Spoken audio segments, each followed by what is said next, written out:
This is Dark Thoughts, a Dana Blaze suspense thriller, Book 2, written by Katie Rush, read by Caroline. Prologue. Ian Blackwell, a middle-aged gunsmith with a salt and pepper beard, crinkled his brow as he turned the rifle over in his hands. People just have no idea how to take care of things these days, he thought. His critical eyes scanned every inch of the weapon, taking note of each scratch, dent, and blemish. He ran his calloused hands over the abused metal, feeling the history of its mistreatment beneath his fingertips. It bothered him to no end that so many people failed to properly care for their firearms. Ian's workshop was a sanctuary for damaged firearms, nestled within a nondescript building in Washington, D.C.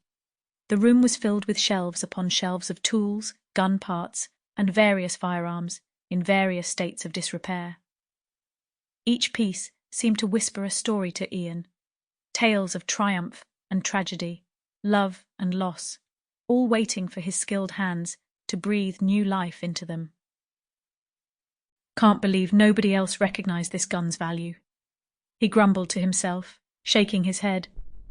Ian's journey into the world of gunsmithing had begun nearly 3 decades ago when, as a young man, he discovered an antique revolver in his grandfather's attic. Fascinated by the intricate mechanics and rich history of the weapon, he had devoted himself to learning everything he could about firearms and their restoration. Over the years, his passion and expertise grew, eventually leading him to open his own workshop. As he set the discarded rifle down on his workbench, he couldn't help but feel a pang of anger toward the careless individual who had given up on such a beautiful piece of craftsmanship. But then, he reminded himself, one man's trash was another man's treasure. "All right," Ian said to himself, determination in his voice. "Time to bring you back to life." With a practiced hand, Ian selected the appropriate screwdriver and began to carefully disassemble the rifle.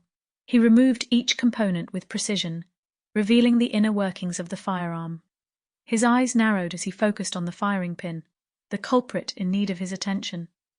"Ah, there you are," he murmured, a slight smile tugging at the corner of his mouth.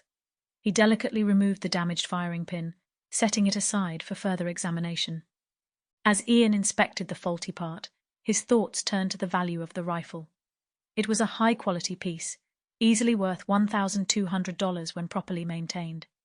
The fact that its owner had practically thrown it away over a relatively simple issue like a malfunctioning firing pin baffled him. They could have spent a mere $50 to replace the part and kept their investment in. Sample complete.